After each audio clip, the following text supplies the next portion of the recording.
विद्यार्थी आशा करते हैं कि आप अच्छे होंगे, स्वस्थ होंगे, आपकी पढ़ाई मस्त चलती होगी और आपको विदित है कि हम आपके लिए हर संभव प्रयास कर रहे हैं ऑथेंटिक व सही सटीक जानकारी जीके जीएस का विश्लेषण आप कवर करा मतलब एनालिसिस, ठीक है। और आपको पता है कि हम आपके लिए आरपीएफ कांस्टेबल का जीके जीएस का पर डे हम एनालिसिस कवर करा रहे हैं। तो इस एनालिसिस के माध्यम से आप लोग तैयारी करना चाहते हो और बेहतर भविष्य बनाना चाहते हैं तो आप लोग ध्यान रखें, इसकी जानकारी आपको पर डे मिलेगी। प्लेलिस्ट का नाम रहेगा RPF constable GK GS analysis करके। तो एनालिसिस करके आप लोग वहां जाके एक बार विजिट करें और विश्वास के साथ ऑथेंटिक क्वेश्चन ही अपडेट न्यू एडिशन के प्रश्न जो एग्जाम में आ रहे हैं वैसे प्रश्न आपको दिखा रहे हैं। और जिस तारीख का आप एग्जाम शिफ्ट है उसको भी कमेंट करें कि आपका किस तारीख किस शिफ्ट में है। और आपको बता दें, अगर आपका इस तारीख को हम आज आपके लिए 12 मार्च का पहला शिफ्ट कवर करा रहे हैं। इसके पहले मैंने शिफ्ट नंबर तीसरा कवर करवा चुका हूँ, ध्यान रखें। अब शिफ्ट नंबर पहला हो गया आज। तो अगर आपका शिफ्ट नंबर पहला 12 मार्च का शिफ्ट नंबर पहले एग्जाम था तो आप बताइएगा कैसे प्रश्न आए थे, कि आपने किस प्रकार से आंसर टिक किया है, या आगामी दिन में अगर आप एग्जाम है तो अवश्य देखिएगा क्योंकि आपको अगली शिफ्टों में प्रश्नों का रिपीट मिलने वाला। चलिए लास्ट तक बनेगा, आपको प्रयास करेंगे सही जानकारी सटीक देने का। और आपको फिर से बोलता हूँ, अगले शिफ्टों में अगले तारीखों में आपके लिए बहुत महत्वपूर्ण स्थान रखता है जी क्लास। चलिए, निम्नलिखित में से कौन से वैज्ञानिक द्वारा, थोड़े बहुत प्रश्न यहाँ वहाँ होंगे, बाकी में ऐसे प्रश्न मिलेंगे जिस प्रकार से एग्जाम पूछा है।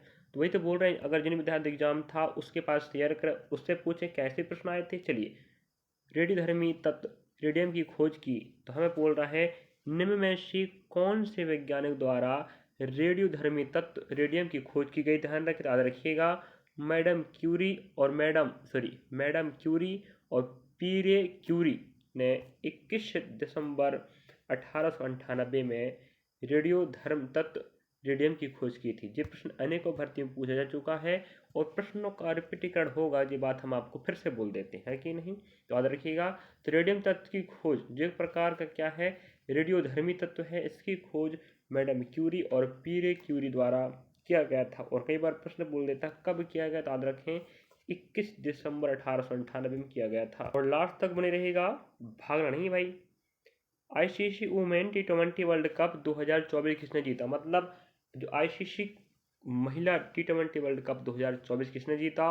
और 2024 का मेन जो पुरुष वर्ग का जो टी20 वर्ल्ड कप हुआ आईसीसी वाला, इससे किसने जीता, तो याद रखें भारत ने, और उप विजेता न्यूजीलैंड रहा। ध्यान रखें, ये भी प्रश्न पूछा जा चुका है, हमें यहाँ प्रश्न बोला भाई। तो याद रखें, दक्षिण अफ्रीका को हराकर न्यूजीलैंड ने 32 रनों से जीत हासिल की थी। कितने रनों से, 32 रनों से विजय हासिल की थी। यहाँ प्रश्न हमें कह रहा है, तो हमने आंसर बता दिए भाई, किसने जीता, याद रखें न्यूजीलैंड ने जीता था 32 रनों के साथ। और किसको हरा कर जीता, तो दक्षिण अफ्रीका। तो यहाँ पर आपको बताएं यह जानकारी, हम उसको पूरा पढ़ना है आपको क्योंकि अगली शिफ्टों में काम देगा, फिर बार बार कहना पड़ रहा है।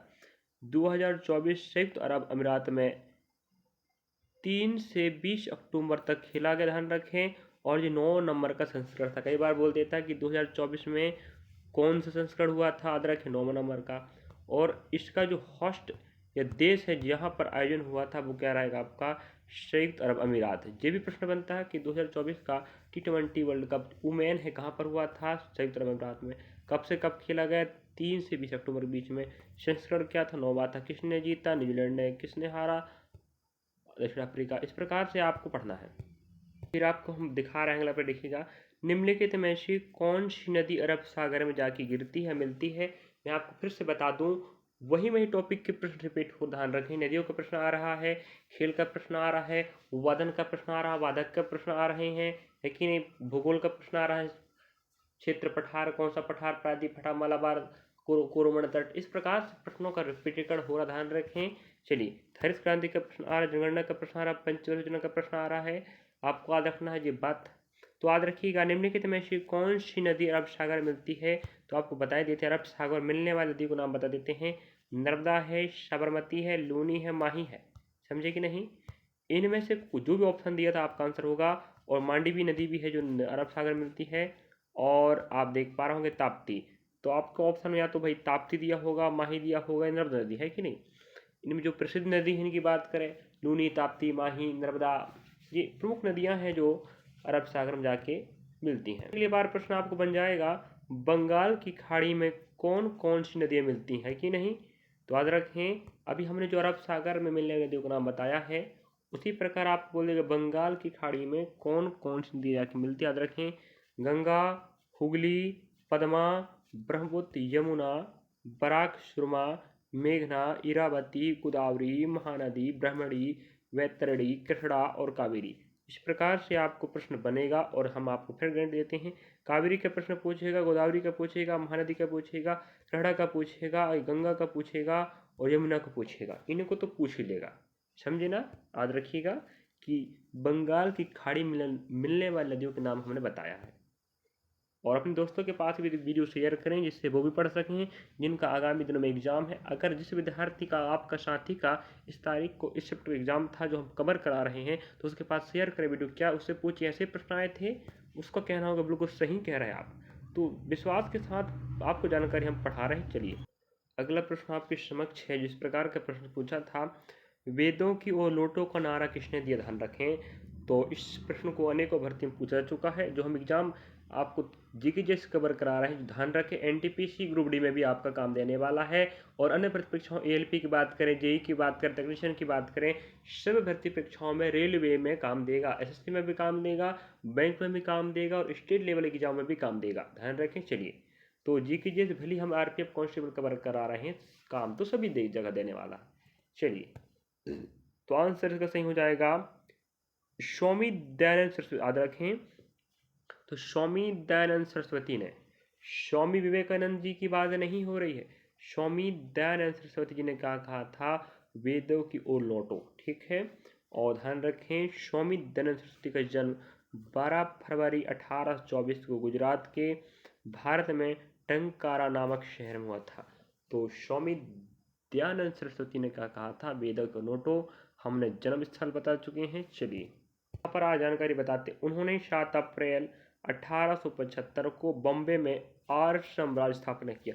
प्रश्न बोल देता है कि आर्य साम्राज्य के संस्थापक कौन है, स्वामी दयानंद सरस्वती। कहाँ पर स्थापना किया, बॉम्बे। कहाँ पड़ता है, महाराष्ट्र में। अब इसका नाम मुंबई हो चुका है। कब किया, तो 7 अप्रैल 1875 में। यहाँ प्रश्नों की कमी नहीं है जो एग्जाम पूछेगा। आर्य समाज स्थापना किसने किया, बता चुके। कहाँ पर है राज, महाराष्ट्र। स्थान नाम बॉम्बे। कब किया, ठीक है। चलिए, बहुत शानदार टॉपिक है, कवर करा रहे हैं जो आपको काम देगा। प्रश्न और बनता है कि स्वामी दयानंद सरस्वती का मूल नाम क्या, याद रखें। तो मूल नाम उनका क्या था, मूल शंकर। समझे कि नहीं, किसका नाम, आर्य समाज के संस्थापक स्वामी दयानंद सरस्वती जी का, जो जिनका जन्म गुजरात में हुआ था। तो उनका नाम क्या था, मूल शंकर था। बचपन का नाम कह सकते हो या उनका मूल नाम। समझे कि नहीं। अगला प्रश्न देखिएगा, अभी मैंने आपको शुरुआत में ही बताया था कि पंचवर्ष योजनाओं का प्रश्न आ रहा है, हरित क्रांति का प्रश्न आएगा, जनगणना का प्रश्न आएगा, मतलब आएगा। अंतिम योजना आयोग कब तक चला, याद रखें। तो हमने योजना आयोग की बात कर रहा है भाई, नीति आयोग की बात करें या आपको बोल देता पंचवर्ष योजना लास्ट कब था, तो हम बता देते भाई 2012 से स्टार्ट हुआ था, जिसका चला 2017 तक, है कि नहीं। 5 साल जोड़ेंगे ना, तो हमें बोलता कि कौन सी पंचवर्ष योजना सबसे अंतिम थी या कब तक चला था। हम बोलते हैं नंबर रहेगी 12वीं नंबर की, जो 2012 से 2017 तक चलेगा। लेकिन हमें यहाँ पर क्या पूछ रहा है, तो यहाँ पर आप देख पा रहे होंगे हमें प्रश्न क्या बोला था, अंतिम योजना आयोग कब तक चला। याद रखें, तो योजना आयोग भारत सरकार की एक संस्था थी जो अन्य कार्यों के अलावा भारत के लिए पंचवर्ष योजना तैयार करती थी। ध्यान रखें, है कि नहीं। चलिए, लेकिन हमें यहाँ प्रश्न आंसर बताना पड़ेगा कि 2014 में इसका खात्मा हो गया। ये क्यों हो गया, क्योंकि इस योजना आयोग के स्थान पर 1 जनवरी 2015 को नीति आयोग की स्थापना हो गया। तो हम आंसर यहीं टिक लगाएंगे कि अंतिम योजना आयोग कब तक चला, तो याद रखें 2014 तक कह सकते हैं कि नहीं। उसके बाद 1 जनवरी 2015 को इसका नाम चेंज हो गया। किसका नाम, योजना आयोग का नाम चेंज होकर क्या बना है, नीति आयोग। हम सन बता चुके कब स्थापना हुआ है। और योजना आयोग की बात करें तो इसकी स्थापना 15 मार्च 1950 को किया गया, ध्यान रखेंगे। और पदेन पीएम योजना आयोग हो चाहे नीति आयोग, दोनों के पदेन पीएम ही क्या होंगे, अध्यक्ष होंगे। इस प्रकार के प्रश्न आपको कई बार पूछा जा चुका है। अगला प्रश्न आप देख पा रहे होंगे यहाँ पर, ध्यान रखें मेरे विद्यार्थियों, इस प्रश्न को हमें पिछली परीक्षाओं में पूछा जा चुका है और पिछले शिफ्टों में पूछा जा चुका, ध्यान रखें। तो बैंक का भी प्रश्न आपको हर शिफ्ट में मिलेगा। तो भारत में वर्तमान रिवर्स रेपो रेट या दर क्या है, ध्यान रखें। तो इस प्रकार से प्रश्न नहीं पूछा था, ये बोला था कौन सा दर बैंक वाला जो बदला नहीं, तो याद रखें वो भारत में वर्तमान में रिवर्स रेपो रेट 3.35% है, जो पहले भी था। तो प्रश्न पूछा था कौन सा दर नहीं बदला है, तो आप आंसर क्या बताते हैं, रिवर्स रेपो रेट दर जो 3.35 पहले भी था और अब भी है, इसकी जानकारी ऐड करके बता दें आपको। अगला प्रश्न आरबीआई से जोड़ दे। आरबीआई की स्थापना आपको पता होनी चाहिए कि 1 अप्रैल 1935 को पश्चिम बंगाल कोलकाता में हुआ था और इसके बाद 1937 को मुंबई महाराष्ट्र में इसको मुख्यालय लिया गया है कि नहीं। और 1 जनवरी 1949 को इसका राष्ट्रीयकरण हो गया। सब प्रश्न बन चुके, ध्यान रखें। यहाँ हम दर की बात कर लेते हैं, अगले शिफ्टों में आपको और कुछ भी प्रश्न पूछ सकता है दर के बारे में, ठीक है। आरबीआई का तो रेपो रेट की बात करें तो 6.25%, जो पहले कितना था 6.50, ध्यान रखें, जो घट कर कितना हो गया है 25, याद रखें 6.50 पहले था और इसका अब दर हो गया 6.25। और बैंक रेट की बात करें तो जो आप देख पा रहे हो 6.50 है और रिवर्स रेपो रेट की बात करें तो 3.35% है। इसी को प्रश्न पूछा, ध्यान रखें, है कि नहीं। मार्जिनल स्टैंडिंग फैकल्टी रेट की बात करें तो 6.50% है। तो यहाँ से अगर कोई भी रेट आपका प्रश्न बनता है तो आपको बननी चाहिए, सबको कंठस्थ कर लीजिएगा। Repo rate, reverse repo rate, bank rate, है कि नहीं, एग्जाम में प्रश्न बनेगा। अगले प्रश्न की बात करें तो भारत का संघ लोक सेवा आयोग अनुच्छेद खालिस्तान के तहत स्थापित किया गया, ध्यान रखें।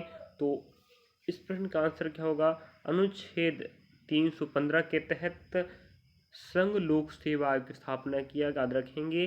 अनुच्छेद 315 याद रखेंगे, तो 315 अनुच्छेद के तहत संघ लोक सेवा आयोग, जिसे हम क्या बोलते हैं, UPPSC, union public service commission का गठन 1 अक्टूबर 1926 हुआ है। 315 अनुच्छेद इसको लेख मिलता है और 1 अक्टूबर 1926 की स्थापना हुआ है और अक्टूबर 1926 को लोक सेवा आयोग के रूप में स्थापित कर दिया गया। इसके बाद भारत सरकार अधिनियम 1935 द्वारा संघ लोक सेवा आयोग के रूप में पुनर्गठित किया गया, लेकिन स्वतंत्रता के बाद इसका नाम बदलकर, आपको पता होनी चाहिए। अब यहाँ बात आती है स्थापना कब हो गया भाई, बहुत जरूरी प्रश्न, 1 अक्टूबर 1926 को, ठीक है, याद रखें। और इसके बाद भारत शासन अधिनियम 1935 आया, इसमें फिर से पुनर्गठित किया गया, किसको, लोक सेवा आयोग को, ठीक है। और इसका नाम पहले क्या था, लोक सेवा आयोग, है कि नहीं। चलिए, जब इसकी स्थापना हुआ था तब इसका नाम क्या था, लोक सेवा आयोग था, है कि नहीं। अब इसको संघ लोक सेवा आयोग के नाम से जाना जाता है और इसका मुख्यालय नई दिल्ली, ध्यान रखेंगे, यूनियन पब्लिक सर्विस कमीशन मुख्यालय नई दिल्ली पड़ेगा। इसका प्रश्न, यहाँ प्रश्न एक बार फिर हम आपको ऐड कर बता देते हैं, मुख्यालय नई दिल्ली में है। वर्तमान इसके चेयरमैन की बात करें तो अध्यक्ष प्रीति सूदन है और पहले अध्यक्ष की बात करें तो याद रखिएगा सर रॉस बेकर। सब प्रश्न बन चुके हैं। अगर प्रीति सूदन की बात, इसके पहले कौन था याद रखिएगा, तो मनोज कुमार सोनी, मनोज कुमार सोनी क्या हुआ करते थे, इसके चेयरमैन थे यूपीएससी के। तो मनोज कुमार सोनी के बाद कौन आया है, प्रीति सूदन। इसके पहले, सबसे पहले की बात कौन है, सर रॉस बेकर। और यही प्रश्न बन जाता है कि यूपीएससी के अध्यक्ष और अन्य सदस्यों की नियुक्ति कौन करता है, तो याद रखिएगा राष्ट्रपति। किसकी सिफारिश पर, मंत्रिमंडल, याद रखना, मंत्रिमंडल के अनुशंसा या उनकी सिफारिश पर ही राष्ट्रपति के द्वारा यूपीएससी के अध्यक्ष और उपाध्यक्ष और जो उसके सदस्य होते हैं इनकी नियुक्ति किया जाता है। प्रश्न बन जाता है, कई बार ध्यान रखें इस बात को लेकर, बन जाता है, बनता है। और आपको ऑथेंटिक और सही सटीक जानकारी हम उपलब्ध करा रहे हैं, आप लास्ट तक देखिएगा। आपको अगली शिफ्टों में, अगली तारीखों में, एग्जाम में व अन्य प्रतिपरीक्षाओं में काम देगा। बार बार बीच में आपको बोलना पड़ता है। चलिए, संविधान के किस संशोधन में मतदान की आयु 21 वर्ष से घटाकर 18 कर दी गई है? ध्यान रखें, तो इसका प्रश्न एग्जाम में पूछाता है बार बार, याद रखिएगा। 61वां संविधान संशोधन के तहत 21 से घटाकर 18 कर दिया गया। अब आपके लिए होमवर्क बनता है, हम देते हैं होमवर्क में कि सन अवधि क्या थी, किस सन में किया गया था। संशोधन का नाम पता हो गया, क्या किया गया पता हो गया। अब आपको बताते हैं कि बताना होगा कि किस सन में किया गया था, कमेंट बॉक्स में बताइए, वरना एग्जाम में नहीं बनेगा, फिर पूछेगा और याद रखिएगा। और अगर आपको एक्स्ट्रा जानकारी पूछ लेता है अन्य संशोधन के बारे में, तो देखिएगा, भारतीय संविधान का 56वां संविधान संशोधन गोवा राज्य के गठन को सक्षम करने के लिए एक संक्रमण प्रावधान संबंधित है। तो गोवा राज्य गठन के बारे में आपको संविधान के 56 में मिलेगा। और संविधान संशोधन 1965 की बात करें तो जी आपको 65 में क्या मिलेगा, राष्ट्रीय अनुसूचित जाति और जनजाति आयोग के गठन और इसकी वैधानिक शक्तियों के बारे में मिलेगा। तो आपको एसटी की बात करें या एसटी की बात करें, इसके लिए आयोग बनाए जाएंगे और उनका गठन होगा, किस प्रकार से वो कार्य करेंगे, इन सब की जानकारी आपको जो जोड़ा गया है वो 65वां संविधान संशोधन के तहत, समझे। वहीं पर यार जानकारी बता देते हैं आपको कि भारतीय संविधान का 17वां संविधान संशोधन यह बताता है, इसमें यह शामिल है कि राष्ट्रपति चुनाव के लिए निर्वाचन क्षेत्र में राष्ट्रीय राजधानी दिल्ली और केंद्र शासित प्रदेश और पांडुचेरी को शामिल किया जाएगा।